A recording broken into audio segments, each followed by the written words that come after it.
বন্ধুরা, আরো একটি নতুন ব্লগে আপনাদের সবাইকে স্বাগত জানাই। আজকে একটি নতুন রেসিপি বাদশাহী মাংস রান্না করে আমরা দেখাবো, আপনারা দেখতে থাকুন।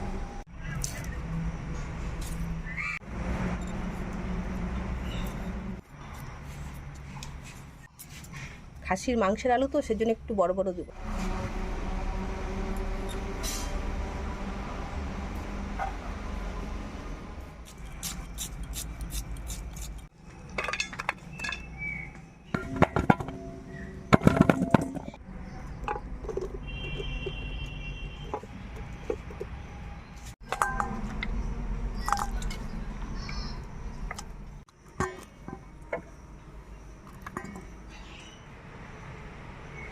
রসুন বাটা, আদা বাটা,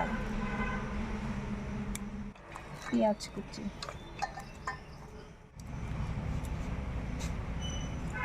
লবণ,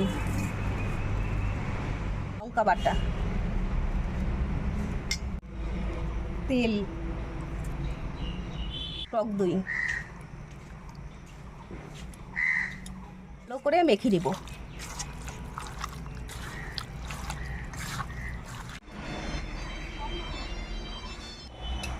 কড়াইতে তেল দিয়ে দিচ্ছি মাংসের জন্য। আমি 700 গ্রাম মাংসের জন্য 1 চামচ মতো ঘি দিয়ে দেবো।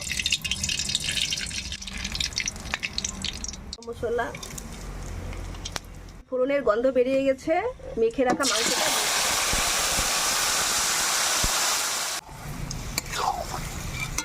আলুটা আমি তুলে রেখেছিলাম, এখন আলুটা দিয়ে দিচ্ছি।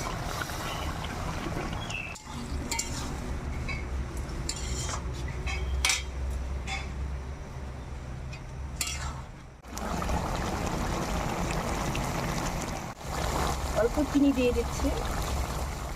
এবার অনেকটা কষানো হয়ে গেছে, এবার আমি গোটা গোটা পেঁয়াজগুলো দিয়ে দিচ্ছি।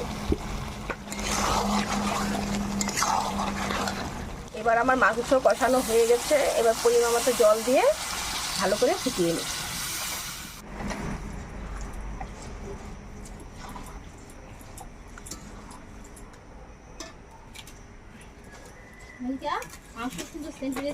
হ্যাঁ, আজকে আমার মাংস রান্না হয়ে গেছে।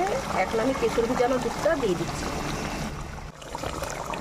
গরম মশলা দিয়ে দিচ্ছি, এবারে ঘি দিয়ে দিচ্ছি।